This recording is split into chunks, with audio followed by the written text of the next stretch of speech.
Welcome to Wonderland, the podcast where I go down the rabbit hole to research things you may be curious about. My name is Ami, and I'll be your guide on this trip to Wonderland. Hi there, my Wonderlings.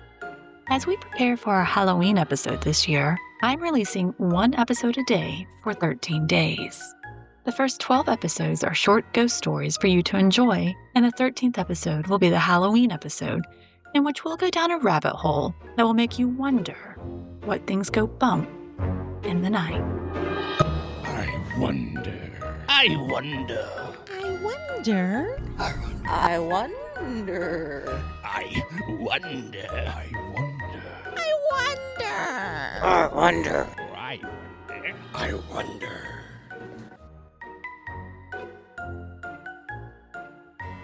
The story you're about to hear is from Very Scary Stories to Tell in the Dark by D.S. Murphy. You can read this story and many more on urbanepics.com. These are short, easy, spine-tingling tales that are fun to tell around a campfire or in the dark. The Shadow in the Attic. In the small, sleepy town of Eldermore, there stood an old house on the outskirts. Its once grand facade now weathered and worn by time. The townspeople spoke of it in hushed tones, a relic of the past that held secrets better left undisturbed.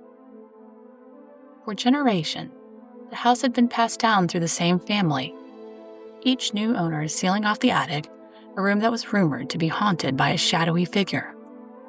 It was said that the shadow was a restless spirit of a man who had died in the house under mysterious circumstances, his soul twisted and bound to the attic, emerging only at night to roam the dark, empty space. The house had been vacant for years when Emily's family moved in, drawn by the property's charm and the allure of its history. Emily, a girl with an insatiable curiosity and a fascination for all things supernatural, was thrilled by the prospect of living in a house with a haunted attic. She had always been drawn to ghost stories, devouring books on the paranormal and dreaming of the day when she might encounter a ghost of her own. Her parents, however, were more practical, dismissing the stories as nothing more than local folklore.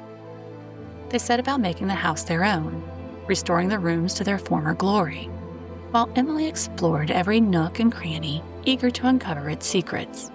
But there was one place she had not yet ventured: the attic, the room that no one dared to enter.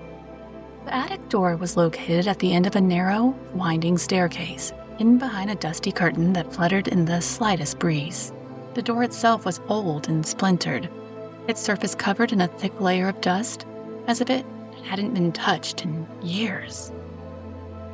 Emily had seen the door many times in passing, but something about it made her hesitate, a sense of unease that gnawed at the edges of her curiosity. One evening, when her parents were out attending a local event, Emily found herself alone in the house. The sun had set, casting long shadows across the floors, and the wind howled softly through the trees outside. The house creaked and groaned, the sound of its age settling into the night.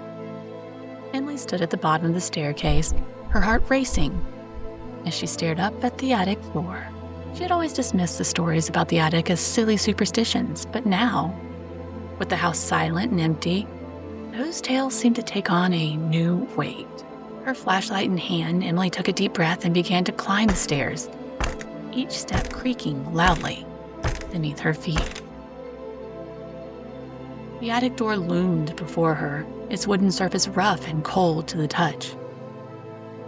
She hesitated for a moment, her hand trembling as she reached for the tarnished brass handle.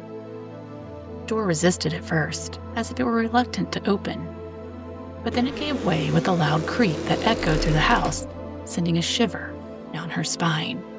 The air in the attic was colder than the rest of the house, the chill seeping into her bones as she stepped inside.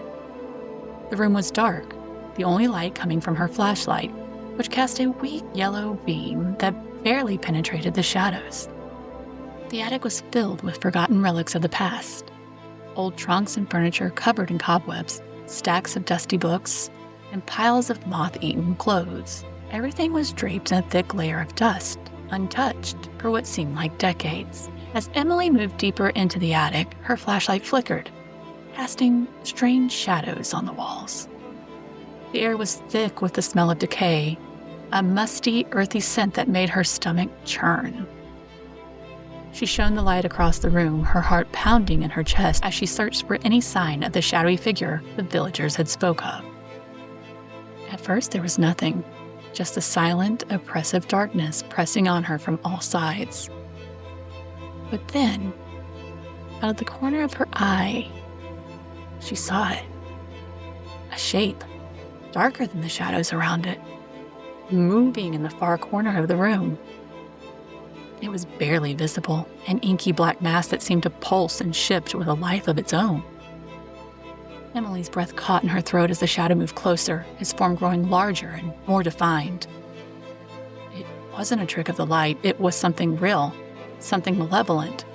The shadow seemed to be drawn to her, moving silently across the floor, its edges blurring and shifting like smoke. Her flashlight flickered again, the beam weakening as the shadow loomed before her, a formless, seething mass of darkness. The air grew colder, the smell of decay stronger, and Emily felt a wave of dread wash over her. She tried to step back, to turn and flee, but her feet wouldn't move. It was as if the shadow had rooted her to the spot, its presence suffocating, its cold tendrils wrapping around her like icy fingers. The shadow moved closer still, and Emily's flashlight flickered one last time before it went out, plunging the room into complete darkness. She could feel the shadow pressing against her, its cold, dark tendrils wrapping around her body, pulling her into the black void. She opened her mouth to scream, but no sound came out, only cold, empty darkness filled her senses, drowning her in its embrace.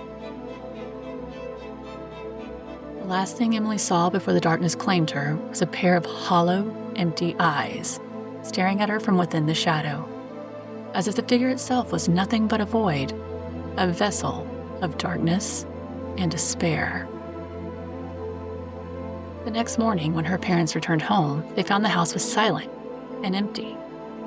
The attic door was closed once more, the dust undisturbed, as if no one had entered. They called for Emily, searched every room, but she was nowhere to be found. The house stood still, its secrets locked away in the shadows of the attic. The villagers whispered that the shadow had claimed another soul, that Emily had joined the restless spirit that haunted the attic, her fate sealed by her own curiosity.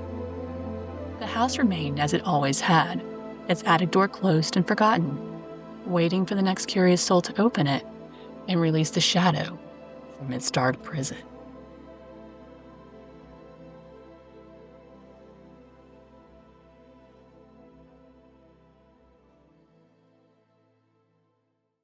The preceding podcast is solely owned by its host or hosts and is distributed by Big Media LLC. Copyright 2025, all rights reserved.